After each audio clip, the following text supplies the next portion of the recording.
स्वागत है मित्रों हमारे चैनल दलित चेतना और दलित महिला कहानीकार में। पुस्तक की लेखिका हैं डॉक्टर सरोजनी वेडंगी। चलिए पुस्तक का आनंद लेते हैं।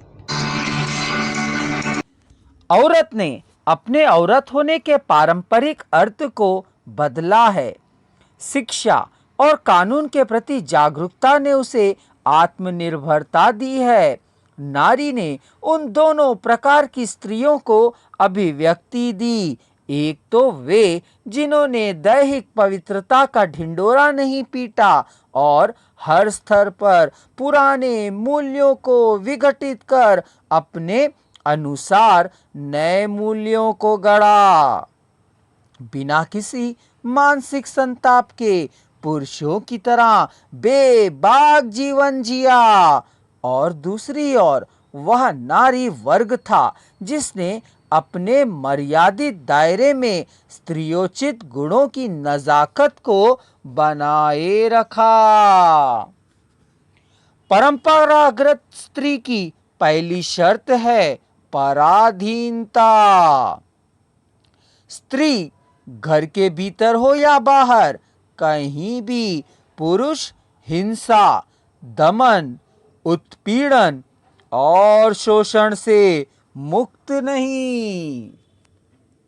आदर्श पत्नियों के रूप में जो स्त्रियां सुरक्षित और सम्मानीय दिखाई देती हैं, वे भी शायद तब तक ही है जब तक चुपचाप पति या घर के अन्य मर्द का हर हुक्म सिर झुकाकर मानती रहे और उनके अनैतिक, अवैध और व्यभिचारी व्यवहार का प्रतिरोध ना करे। विद्रोह के एक छोटे से स्वर की भी बड़ी कीमत चुकानी पड़ती है।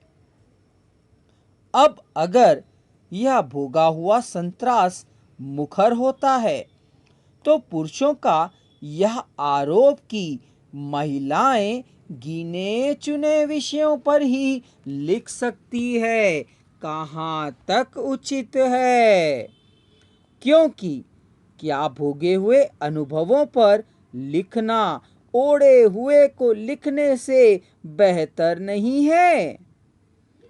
क्या भोगा हुआ यथार्थ जीवन से प्रतिबद्ध साहित्य का विषय नहीं है?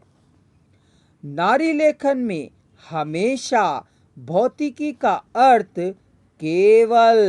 केवल बाहरी वस्तु जगत ही नहीं, बल्कि उसके स्वयं का शरीर और प्रकृति भी है। अपनी जमीन से कटकर लिखना तो महज लिखने के लिए लिखना होगा, जो कभी किसी को प्रभावित नहीं कर पाएगा। महिला लेखन में सामाजिक प्रतिबद्धता तो झलकती है, लेकिन राजनैतिक विचारधारा का प्रभाव कम दिखता है। आलोचना के क्षेत्र में जरूर नारियों की पैठ कम है। अधिक या कम की बात ना करें तो ऐसा नहीं है कि लेखिकाओं ने राजनैतिक उपन्यास कहानियां लिखी ही नहीं। जिंदगी नामा, महाभोज, अनित्य, सात नदियां, एक समुंदर आदि प्रत्यक्ष रूप से राजनैतिक सामाजिक चिंतन से युक्त उपन्यास हैं। कहानियां तो ऐसी अनेक हैं जो नारी को जबरदस्ती उड़ाए हुए मुखौटों को उतारकर वर्तमान समाज के मूल प्रश्नों से सामना कराती है। अगर आप संपूर्ण वॉइस को एक ही साथ सुनना चाहते हैं तो डिस्क्रिप्शन बॉक्स में दिए जा रहे लिंक को क्लिक कर लीजिए। संपूर्ण पुस्तक की जानकारी प्राप्त करने के लिए चैनल को सब्सक्राइब करिए और अगला वीडियो देखिए।